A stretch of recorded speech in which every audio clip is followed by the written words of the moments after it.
Après avoir donc créé cette esquisse, vous voyez, vous pouvez déjà avoir accès à l'espace de dessin, créer des profils 2D à partir des outils de dessin. Nous y reviendrons dans les prochaines formations.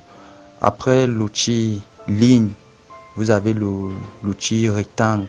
L'outil rectangle vous permet de générer des rectangles ou d'associer ce rectangle à d'autres figures géométriques.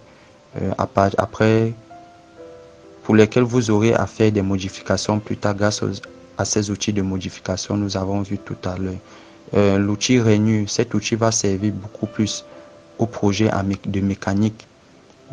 Cet outil est un peu particulier, donc nous y reviendrons plus tard pour voir comment l'utiliser. Le cercle, c'est une figure géométrique que tout le monde connaît. Ici, vous avez donc la possibilité de tracer un cercle à partir de son centre ou à partir de sa circonférence.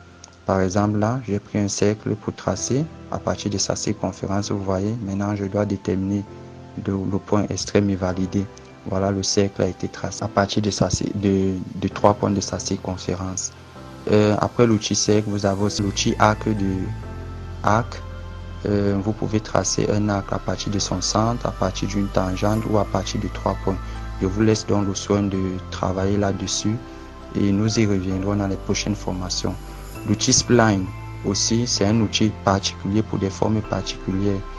Cet outil a une particularité que vous pouvez lui associer une équation à partir de cette option courbe pilotée par une équation. Donc, après avoir donc généré votre équation de profil, vous n'avez qu'à entrer. Nous y reviendrons pour voir comment cela se passe dans les prochaines éditions.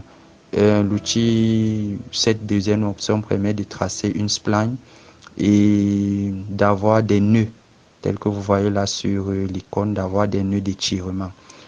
Vous avez aussi l'outil ellipse, qui est aussi une forme géométrique que nous tous nous connaissons. Vous avez les différentes options. Vous pouvez aussi tracer une parabole qui fait partie de cette famille d'ellipses ou bien une courbe conique. Ici, ça c'est un outil,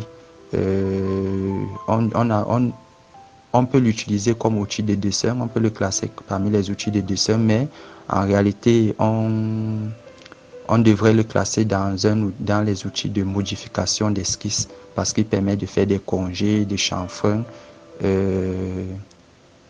en ce sens qu'il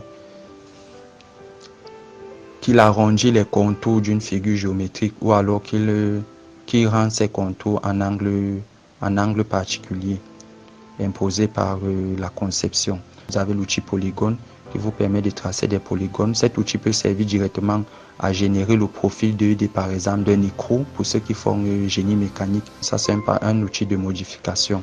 Il permet de couper des segments. L'outil décalo aussi, c'est un outil de modification. Oui, ces outils se sont mis actifs puisqu'on a ouvert un nouveau projet. Et voilà, j'ai déjà dessiné des cercles. Donc par exemple, si je prends l'outil ciseau là, voyez-vous, on peut couper cette ligne, on peut couper cette partie du cercle, elle va disparaître. Donc voilà, donc résumer tous les outils de dessin. Le reste, je vous laisse le soin donc de les utiliser avant la prochaine formation. N'oubliez pas de vous abonner à la chaîne et de passer un pouce. Surtout, partagez la vidéo.